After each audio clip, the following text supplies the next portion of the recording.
What's it gonna be? What's it gonna be? What's it gonna be, chat? Huh? What's it gonna be? Uh? Uh? Uh? Uh? Chalk. I'll take it. I'll take it. Hello, hello, YouTube. I'm just here with my day 3 overview of the character. Now, if you are wondering where was day 2, uh, well, let's just say that day 2 was a short.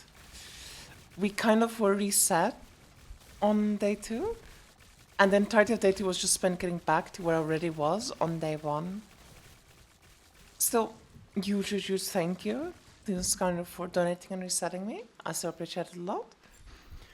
Now, on day 2, we got up to like half a billion damage, like 600 billion.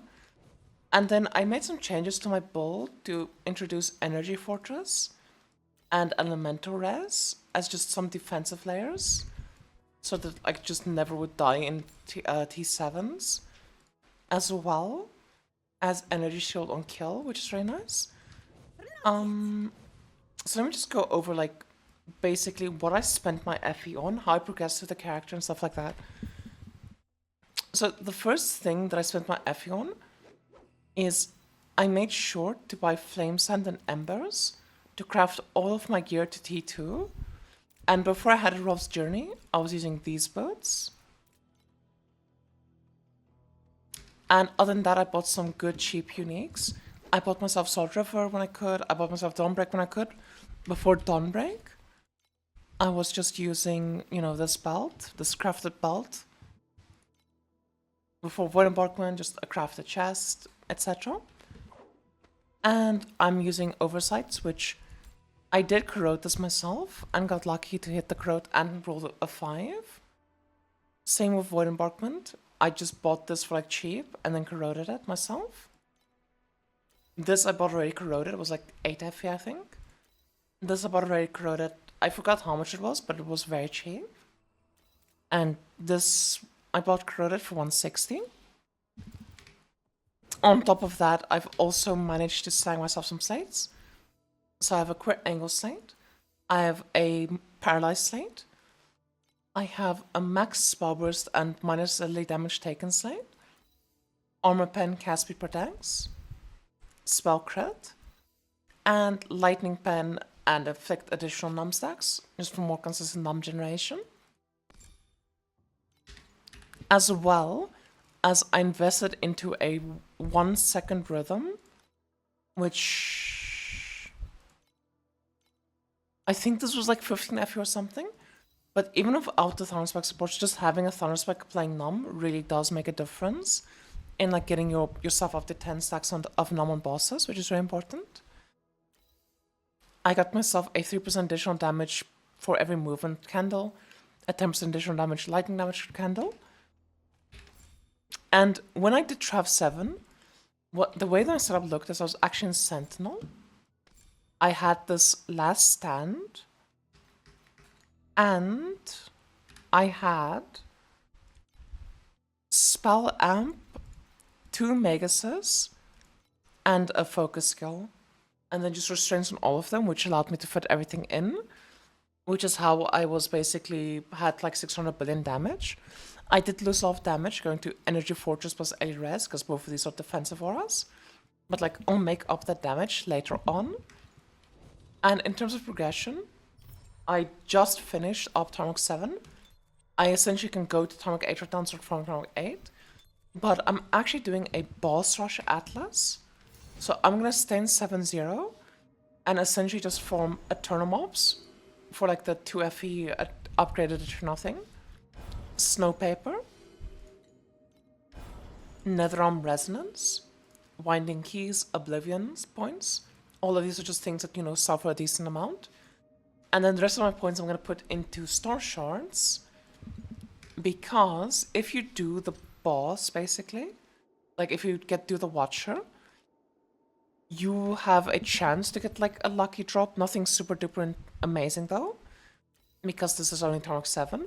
But it also gives you Tarmok 8 beacons, which for the time being I'm just stocking up on them. to like maybe get my points in Arc 8. But eventually in the future, you know, I can sell these for like 2.8 each. I can sell these for 1.6 each. These sell for 4 each. You know, there's a decent amount of profit from like getting to the bosses faster.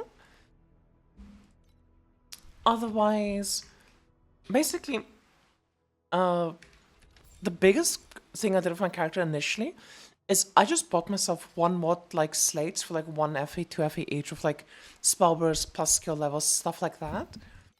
And I bought them in like the cube shape so that I could fit 6 of them in on my slates before I hit level 90.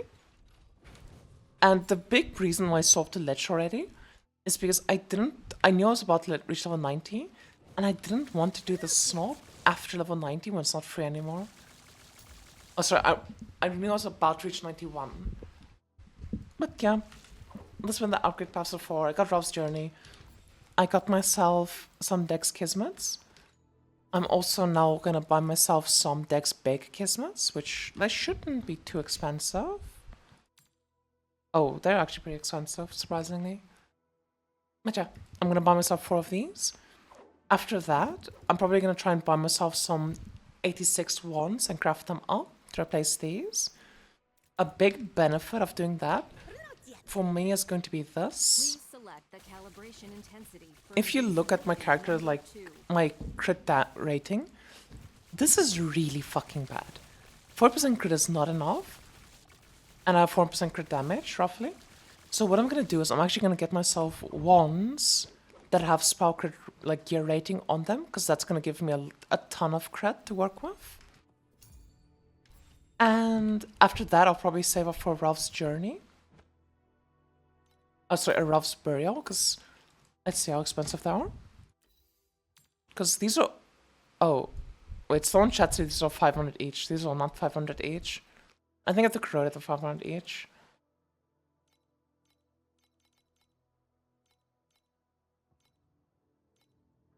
Let's see. Nope. Okay. Never mind. I'm definitely not saving up for Ralph's Burial then. That's not worth it at all. I'm just gonna slowly work on getting myself to like 86 gear of T1 mods on it. Maybe try and find a 2 mod pedigree instead of just this super cheap 9 FE pedigree that I bought. I'm definitely gonna be trying to brand these to try and get like more good mods on them and not just like the basic ass mods. And we'll see for how long we're gonna be in Tarmok 7. I do want to go to Tarmok 8 at some point to start working on this level up criteria so that I can reach 3600 and like level up my Carjack. Because eventually I'll do Carjack farming once I have it level 5. Or at least level 4 maybe. In Tarmok 8 I can try it out. But until we reach that point, I'm pretty much just gonna be doing boss rushing. Because that's really good FP power. And maybe I'll dabble at some point in time with doing POB farming. Because if you farm like the level 3 coins and you sell level 4 coins, this is like easily over 1000 FE an hour. And you can also do Keegan farming, which I probably don't have the damage for Keegan. I won't have the damage for Keegan 2 anytime soon. But Keegan 1, like, I don't think the damage requirement for it is too bad, so I could maybe try that out. And I know Keegan 2 farming is like 1300 FE an hour. But, yeah, that's gonna be all from me for today, YouTube. It was a very short update video. I'm pretty happy with the challenge so far. It's been going fun. Some interesting things that has happened throughout the challenge is I had these 5 booth slots banned, and then Small made a flash bounty that if someone buys me the premium battle pass, they get to ban all the tabs in the premium battle pass. So they did that. But then we had a flash bounty where for only 5 euros each, you could unban a tab, and someone gave 10 euros to unban 2 tabs. So we have currently 6 selling tabs. But on any moment, someone can come in and ban these tabs again. And it is possible to ban every single tab I have, so that I literally have no way of selling items to make FE. Which, let's just hope that doesn't happen. because that's gonna be pretty fucking tough to deal with.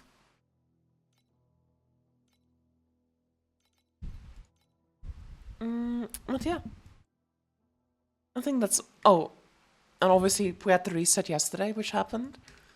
I finished pulling my guaranteed legendary from like the journey pack. Like, you know these pulls? There's a pack that if you do 30 pulls, it gives you a guaranteed legendary. I finished doing that pack, and we actually got super fucking lucky by pulling a star catcher. And then promptly after pulling it, 2 people funded together to ban it. So now both legendaries I have been banned. Yeah. We can't have nice things in this challenge. But even though all these things have been happening, I've been having quite a lot of fun with the challenge. I'm really happy I'm doing this. It's been really fun, like, interacting with chat. It's really been fun seeing, like, doing all the wheel spins and doing all the fun challenges, singing karaoke, just doing all of these silly things. So definitely, if you haven't been watching me live, come catch me live. I think a lot of people can have some fun with this. Anyway, bye YouTube. I hope you all have a lovely night. Please like, comment, subscribe, all the beautiful things. And I'll see you guys in the next video or my live stream. Bye YouTube. Bye YouTube. Bye bye.